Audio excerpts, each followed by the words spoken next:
And then we have the collaborations. I spoke a little bit about the collaborations with your staff, but they don't ever underestimate your staff. They may not be outreach staff per se, but they all come through in a pinch. As I said, all staff contributed and are still contributing to the traveling dress-up trunk. We've asked, almost every year we ask our building maintenance staff to do something for our summer reading festival. You know, they've built stands for hula hoops that we did, had airplane races through, paper airplane races through. They have built, and you know, we come up with these ideas and we say, Matt and Ken, can you do? And they say, sure. They don't even blink an eye. They take it as a challenge and they always come through for us. And in fact, they often, around March or April, they're saying, well, what do you want us to do this year? You know, but it's all those people who really want to take part and help. And by doing these outreach programs, we bring children and families into the library who might not ever come to a public library because they've gotten used to having friendly, informative library staff around to answer their questions, to offer them services, and encourage them to use the resources I mean, we can only do so much with our bookmobile and our programming in where they live, but they're also very excited when they actually do come to the library and realize it's not a scary place. It's a good place to be, to enjoy resources and everything. We have recently made a lot of new collaborative partners when we renewed our Read to Me grant this year. First Five really encourages supporting partnerships in the community. And so we've been working with the Santa Cruz Adult School. We're working with WIC. We're working with the Women's Center and their program for teenage moms, which is through one of the high schools. There's just all sorts of people. We have a very good relationship with the Homeless Services Center, and we do programming there sporadically, but mostly in the summer, but we support their homework center. And it's just pretty much anyone you know in the community can, at one time or another, become a partner in library services and library programming. So finally, I think you really need to keep the vision of your service in mind. And our vision in KidReach and in outreach services for Santa Cruz County is bringing library programs and resources to children who can't get to the library. You have to take advantage of any opportunity, even if it doesn't exactly fit what you had planned for that day or for that month or for that year. Be willing to change your plan on the spot, and outreach isn't really dangerous. But it's always an adventure and very often extremely rewarding. Thank you.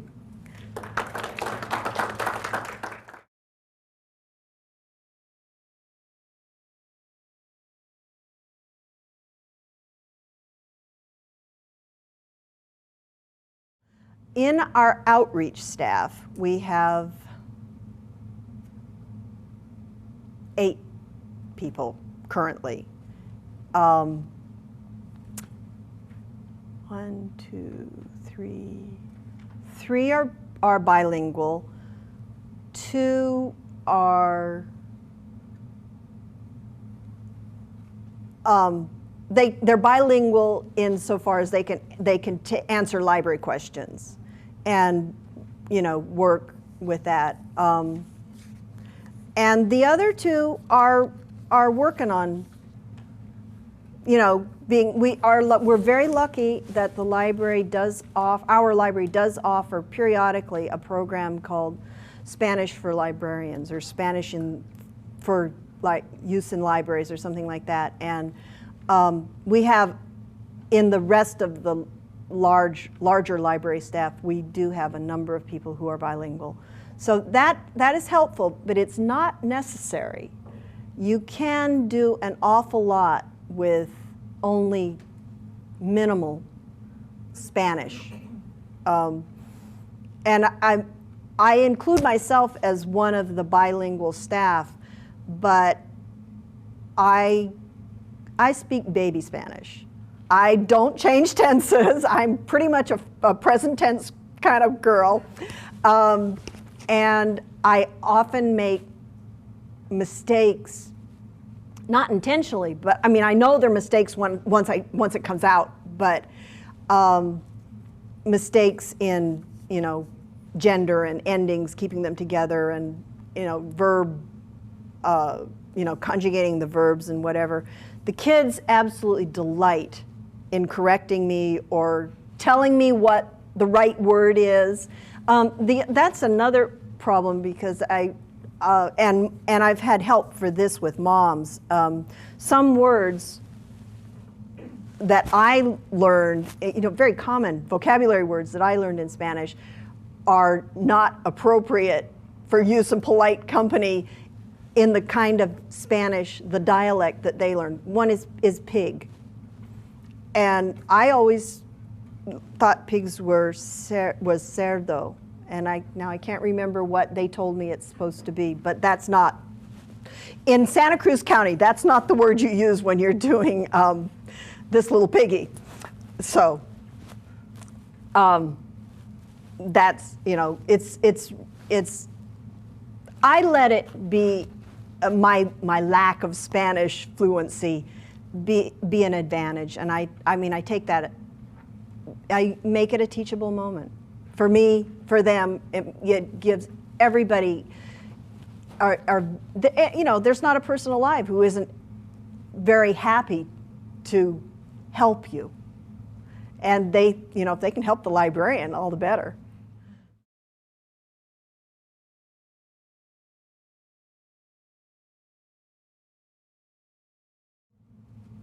The first time I did it, I talked to the city risk manager well in advance, and he was, oh, we can't do this. I said, well, we really have to do this. And I got from him a release that the parents sign, and he had it, he had the legal staff go over it. So we do have a release form. And basically it says that they're not going to hold the library responsible if there's an accident or someone is injured. And it's a lot of times, we didn't do that in this case, but a lot of times we, hate to say it, ask forgiveness rather than permission. So, I mean, when it's a truly important legal issue like that, we don't do that. But we do ask for forgiveness a lot.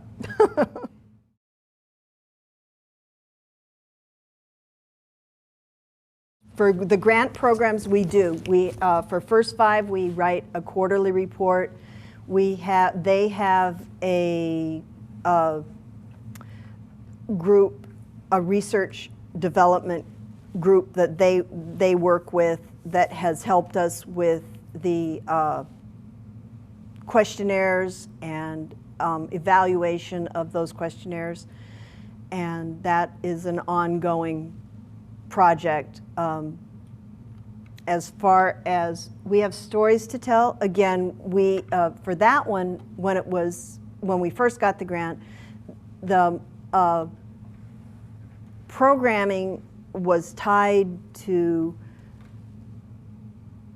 schools that were low in the test scores. So they were, and to English language learners. And so we had to work with the schools to get test scores, pre and post test scores for the kids in our program. And then the state had another research group who, after we sent our data to them, gave us the results of, and the goal in that one, the first year, was to raise the participants' score 5 points on the STAR test.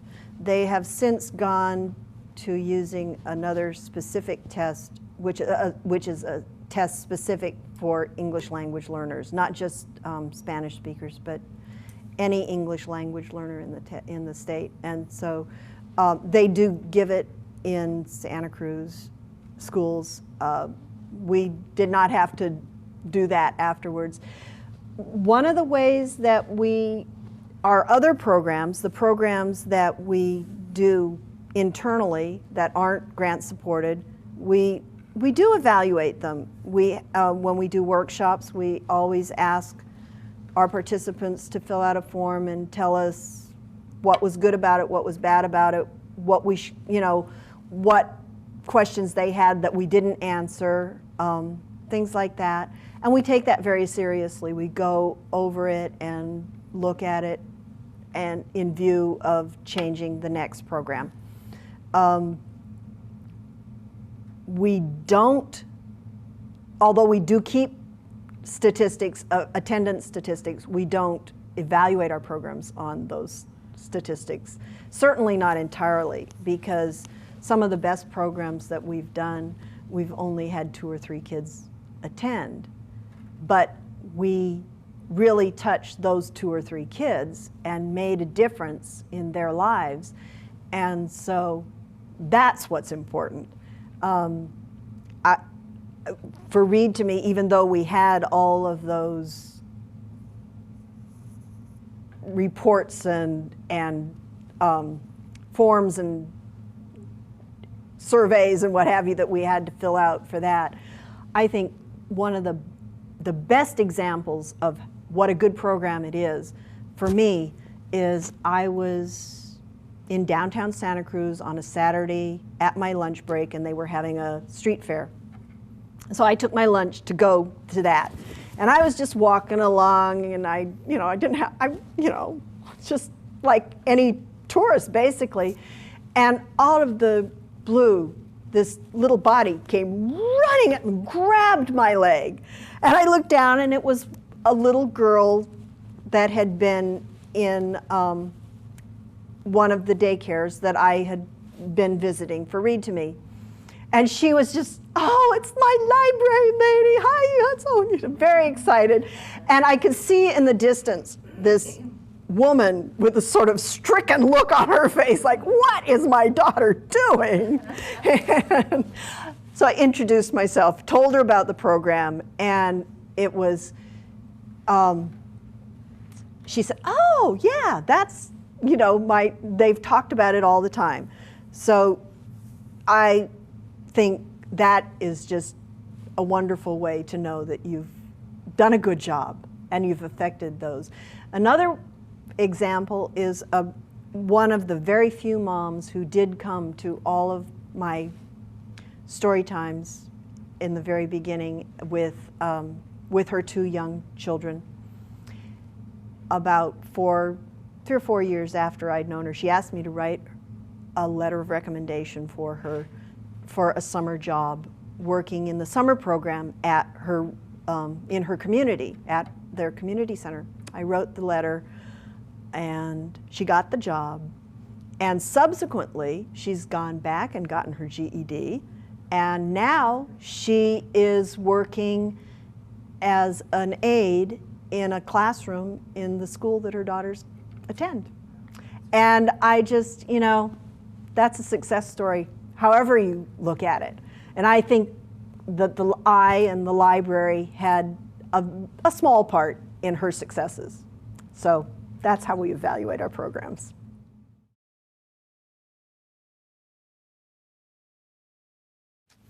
It's a hard question. I think the challenges are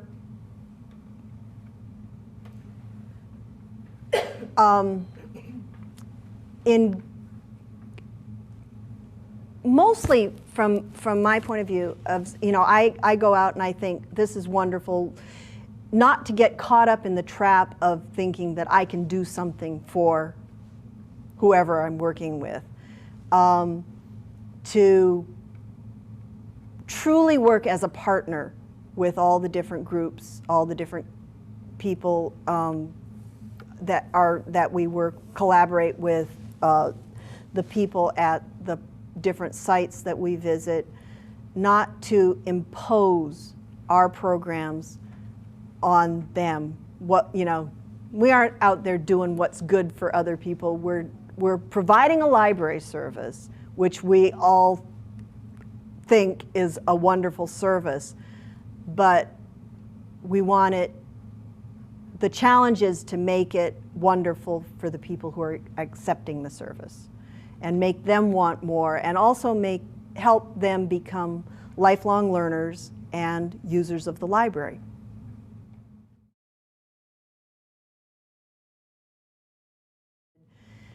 We're very lucky in Santa Cruz, for Santa Cruz Public Libraries funds outreach as a department in the system. It's a system service. So all of our staff currently are paid through regular library funding. That hasn't always been the case. We funded 2 full-time equivalents plus another almost half-time, but not regular library staff person, for Read to Me for years through grant funding. And again, we are very lucky in Santa Cruz that our director firmly believed in the program and said from the very beginning that she would make it part of the regular library programs and bring it into regular Santa Cruz Public Library service. And she has done that. She was good as her word. There were, it was tricky, but she believed in it, and she has done that and brought Read to Me into as a regular outreach program of the library. We Have Stories to Tell was solely, it was something that we wanted to do. We had this, we found out about the LE grants. We thought, well, that's a way to do that particular program. And we figured it would be just 1 year because they gave 1-year grants. They liked the program so much, and we really wanted to continue it, that they gave us a gap year grant, which was about half, or a little less than half of our first original grant, to continue the program a second year. And what we did with that money was we took out one very expensive part of the first year program, which was transportation of our UCSC volunteers to South County. I mean, we were taking them from one end of the county down to the other end of the county twice a week to do these programs. And that was very expensive because we didn't have them sign permission slips. We didn't use, well, part of the time we used city vehicles, but the other part of the time we actually had a bus company that provided transportation. So that was a huge expense that year. So the next year we did the program in places that were closer and were on a bus line so that they could get there easily. And we had fewer volunteers, but it worked just as well. They were just as dedicated. And We also were working with smaller groups of children, so worked out really well. Then we had, at the end of that year, we'd purchased a lot of supplies so that we thought we could probably continue one more year with the supplies on hand. But we had, I don't know, $500 or $600 left at the end of the year, and we made the most brilliant purchase of our lives. Janice and I work on this together, and we bought a color copier, because that was the other single largest expense of this project. You make double-sided color copies of books, and each book is, 16 pages, eight sheets. Even when we get a discount from the copy service, it was at least 50 cents a page. Yeah, so that was a huge expense. Well, we had this money left, and we knew we had to spend it or lose it, so we bought our own color copier. And we bought a whole bunch of extra color cartridges, and we bought some more paper, and we're only just now running out of the boards, the cardboard that make the covers of the sheets. We still have the paper to make the covers, we have the paper to make the end papers, and we have the paper to make the signature. So that's how we did it for that. And we're, our youth services programs, although outreach is a regular part of the library budget, our youth services programs we really don't get very much in the library budget for supplies and materials and programming. So we thank our friends, the Friends of the Santa Cruz Public Library. They are our funding source for youth services programs. And they are helping us currently with, I should have brought a sample, with a project that came out of this past summer's summer reading program. We had a pet art gallery. The summer reading program we focused on pets all summer, and so we had the kids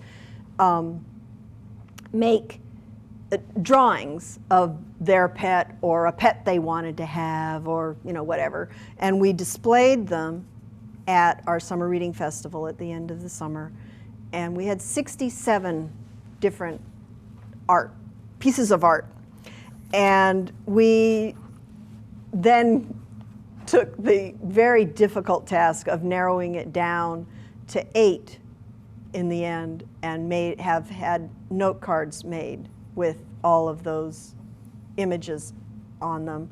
And so we're selling those through the Friends bookstore to, the Friends put up the money for the initial expenses, and we'll put all the proceeds back into our youth services account with them. So that's another funding stream. The Friends have also given us mini grants periodically. They supported our homework center workshops, bought all the materials, provided the speakers, honoraria for the speakers, things like that. We do look for grants for programs that we really want. Most recently, we just got some extra money from First Five to do Family Place training. And Family Place is a national organization for libraries. It's under the auspices of the Libraries of the Future and it's Middle Country Public Library in Long Island. And the idea is to bring particularly young families into the library, have it be a comfortable, welcoming place for them to come, to spend time, to meet each other, and you do that, these children, preschool children, their work is play. and their tools are toys. So you have toys in the library. You have a place that's comfortable for families to sit together and read or play, to enjoy the library. And when you've got the families coming in, you provide something close to that area, or ideally within that area, for the parents. You know, your parenting collection, at the very least magazines that they can thumb through while they're with their children in the library. And then the other part of that is that Family Place Libraries sponsor a 5-week parent-child workshop in which the parents come in with their children. There are several different areas of the room where children can do a variety of age-appropriate games and play and working, you know, puzzles and balance beams and, you know, a model kitchen, whatever, manipulative games. And for the parents who come, there is always a community expert there to talk with them if they have questions or concerns about whatever that expert's issue is. There'll be a nutrition expert one week and a literacy expert another week and a health expert another week. And so it's an opportunity to bring families to the library and, again, encourage them to be lifelong learners. I just actually got back from the training for Family Place, and we're going to be instituting Family Place in 2 of our branches in the spring. So we're very excited about that.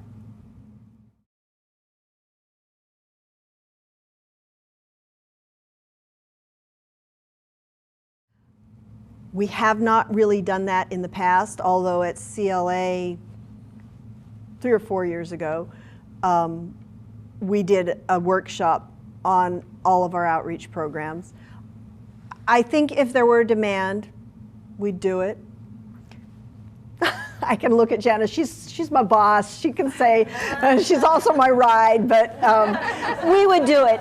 If there were a demand, certainly we would be more than happy to either consult with you over the phone, or, you know, if we could arrange it, do a site visit, either you coming to us or us coming to you, and talking about the different ways to do it. Okay, any other questions? Well, thank you very much. I really appreciate your attention, your questions. It's fun to talk to y'all.